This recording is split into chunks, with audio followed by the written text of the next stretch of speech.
Tako je. Ja zato upravo idem tim nekim istorijskim redom. Dakle, 1903. godina, majski prevrat i nesrećan kraj života ne dva pripadnika kraljevske porodice, već kralja i kraljice. Dakle, veoma važnih ličnosti za Srbiju i u kulturnom planu, dakle, da oni nisu bili kralje i kraljice, nego to obični ljudi, svakako bi bili veoma važni, jer kao što rekoh, jedino konkurenta koja je imala Isidora Sekulić, to je bila kraljica Draga, i upravo treba i da se bavimo time što sve, da kažem, poznatije Srpkinje, poput Milice Stojadinović Srpkinje, Isidore Sekulić, sve one su anatemisane i toliko su se bavili, dakle, tim nekim njenim intimnim pitanjima, što mislim da tu uopšte nije bitno. Ali, da se vratimo na ono osnovno, da li je srpski narod ubio kralja Aleksandra i kraljicu Dragu? Ja mislim da toga nije bilo. Oficiri, kojih je bilo samo 78. A 2000 ih je bilo. A 2000 ima u oficirskom koru. Dakle, od 2000 samo 78. Pa to nije ništa. Nema potrebe da računamo procenat.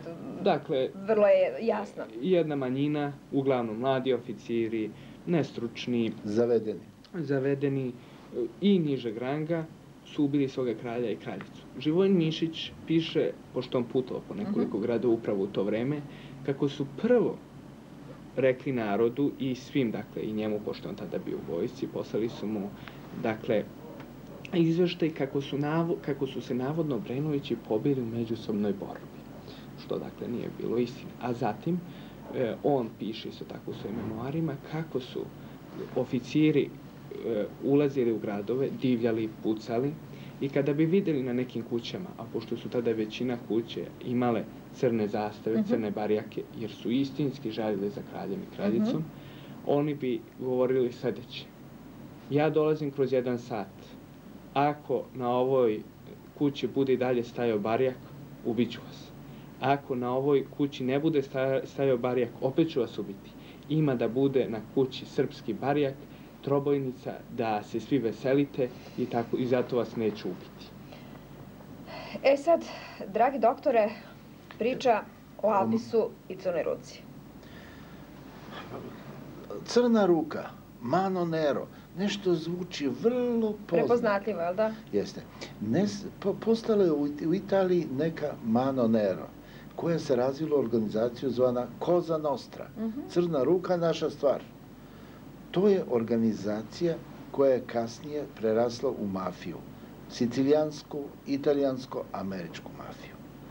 Ta koja je rukovodila i protiv koje se i dan danji italijansko država i italijanski pravnici i senat i svi bore.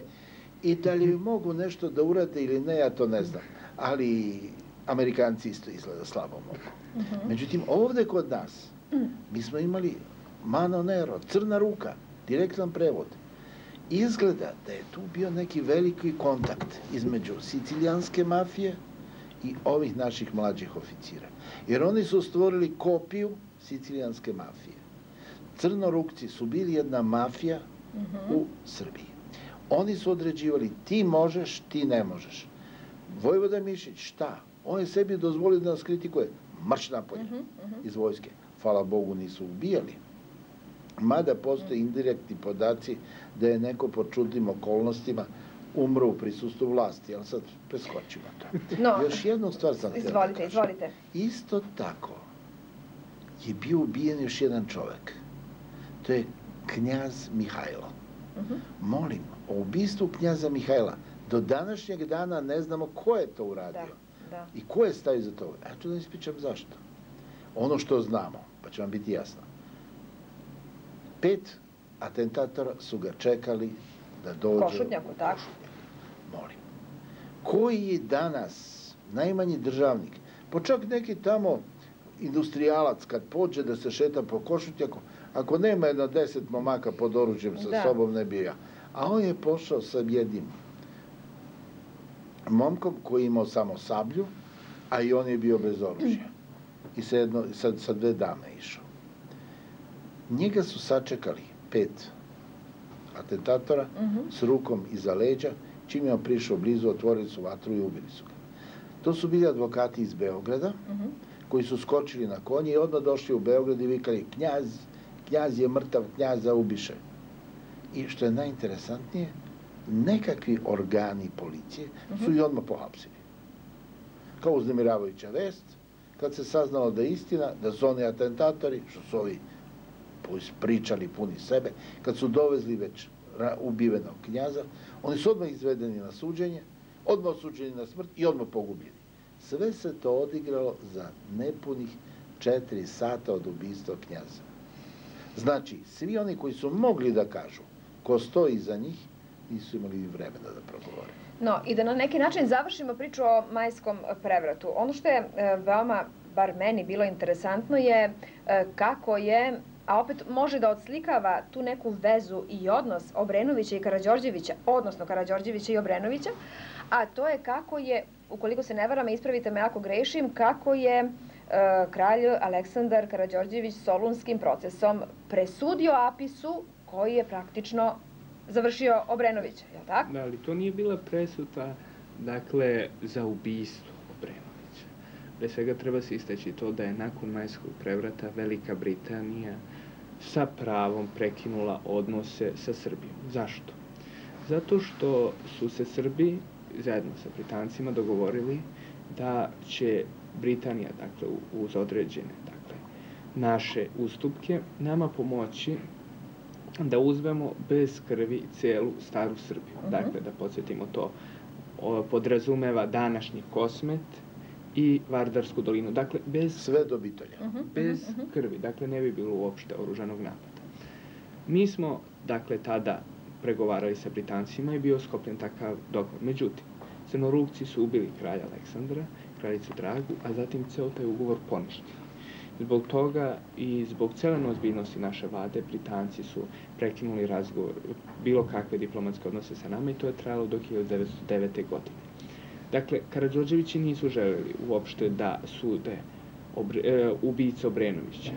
Uopšte nijednim činom tadašnja vlast nije pokazala da sažaljeva ili da žali ubistvo. Sem abolicijom koji je kralj Petar bio prinuđen, Karađorđević, bio prinuđen da da aboliciju svim atentatorima, svim zaverenicima. On je, dakle, njima svima dao 1904. godine novoosnovani orden Karađorđevu zvezdu. Dakle, 1917. godine oni koji su krenuli protiv kralja Aleksandra Karađorđevića, tadašnjeg regenta Aleksandra Karađorđevića, su bili osuđeni.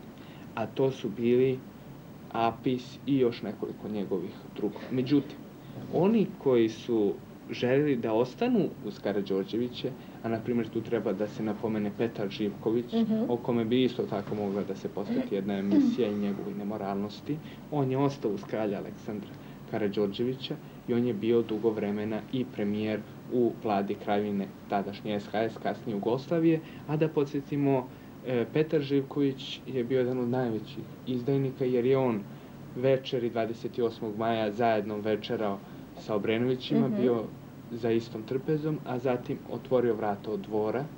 Da bi zaverenici ušli. Da bi zaverenici ušli.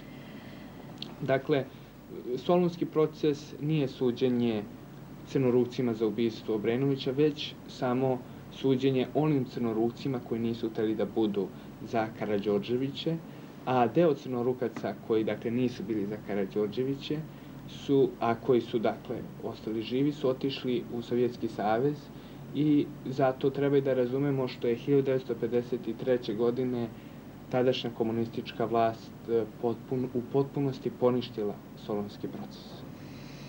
Eto, vidite, svakog trenutka nešto novo saznajemo. Za treći broj politike, kažete poštovano. Da. Dakle, u trećem broju politike mi imamo negde... Posle takozvanog oslobođenja. Posle takozvanog oslobođenja. U broju koji... Posle novog početka, jel? Da, posle novog početka. Ako se ne varam, broju ili broju posle onog famoznog spiska od 100